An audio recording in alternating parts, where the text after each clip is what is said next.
Hello, hello, and welcome to my craft room. Today we are going to talk about the moss stitch. This is not a tutorial, it's just a discussion. It's inspired by Granny D's moss stitch challenge. As I discussed in my last video, the beautiful stitch she wants us to use is also called the linen stitch. And I just wanted to show you the difference between the knitted version and the crocheted version. This is the beautiful stitch that Granny D is wanting to draw attention to. No problem whatsoever with that. But this is the knitted moss stitch. This is super bumpy.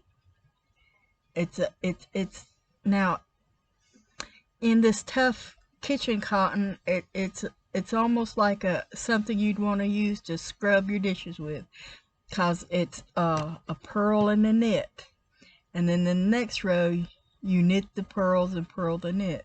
So if you've got an uneven or an odd number of stitches, you start every row with knit, purl, knit, purl. Every row's the same, but because it's an odd number, it'll give you this wonderful bumpy texture. Now, something that in my mind is closer to the moss stitch is a stitch by, it's a variation on a stitch by the yarn hag Ryan. If you want to look up Pamela's Adoring Crochet, she has several tutorials on scarves and other things using the hag stitch. And I want to show you, I did a variation where I did just like with the knitted moss stitch.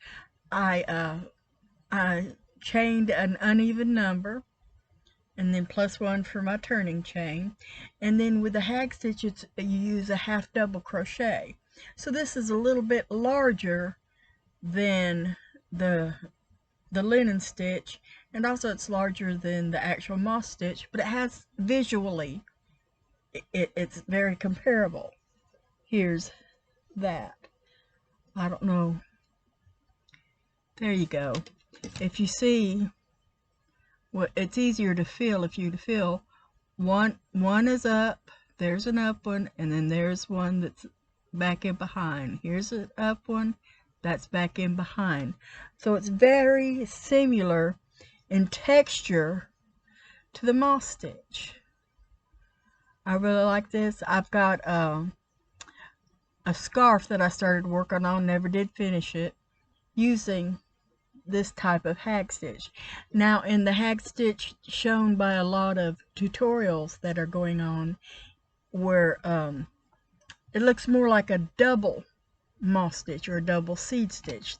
That's two words for the same stitch, a seed stitch, where you switch every 2 rows. You'd have an even number, then you chain 1, purl 1, and then do the opposite in the next row, and then when you come up you purl the knit and knit the purl.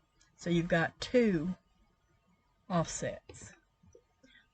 I wish my lighting was better, and I wish it was more 3D, where you could actually see that this is very similar, where one is pushed back and one is to the forefront, just like here. Let me hold these 2 up together.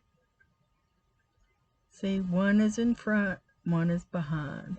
It's not as obvious in this, but if you were up close and actually looking at it, it is very similar.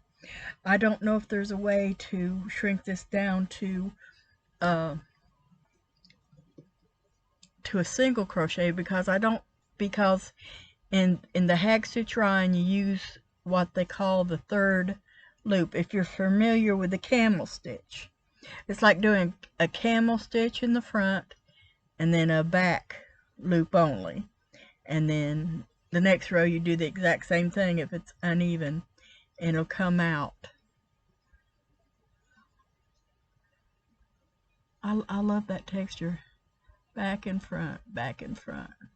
Well, in my mind, the Hag Stitch Ryan is closer to a moss stitch than than the linen stitch. It's a pretty stitch, but if you can see, they'd look nothing alike. And the texture, this isn't bumpy, it's nice and smooth. This is a terrific, linen stitch is a terrific stitch, but it's not bumpy and rough feeling. This makes a really good washcloth. I'm turning this in as a washcloth because this would make a good for dishes. Dish scrubbies would be great if you're knitting them in the knitted moss stitch. And this has the similar. This would make a great dishcloth because of all the bumps. Great texture. So that's just my humble opinion. I encourage everyone to participate in Granny D's challenge to do the linen stitch, or if you want to call it the moss stitch, that's up to you. Each of us has our own opinions, and we do things our own way, and that's perfectly okay. The way I learned is there's no wrong way to do it if you're doing it consistently that way. It doesn't matter, like in knitting, it doesn't matter which hand you hold your yarn in, as long as you're doing the same thing every single time. It all comes out in the wash. Well, I just wanted to share that because I wanted you to see how a variation of the hag stitch worked up. So yeah, go give it a try. There's one tutorial I watched, but I'm going to leave that up to you. Just to not Google search, but YouTube search it for a tutorial, or just go to Pamela's Adoring Crochet. She usually has really good tutorials. I haven't watched her tutorial for the scarf because I wanted to do it the way that I did my scarf. Now, but I am going to go watch it because I find her tutorials very interesting. There's my Bluetooth earphone again. You guys have a wonderful day, and you will see this is my grumpy shirt again tomorrow because I recorded the my hashtag 3D for you and me earlier today. So until tomorrow, what's that? I was going to try to do one of them poetical love scenes tomorrow type things, but I'm going to just go ahead and say bye.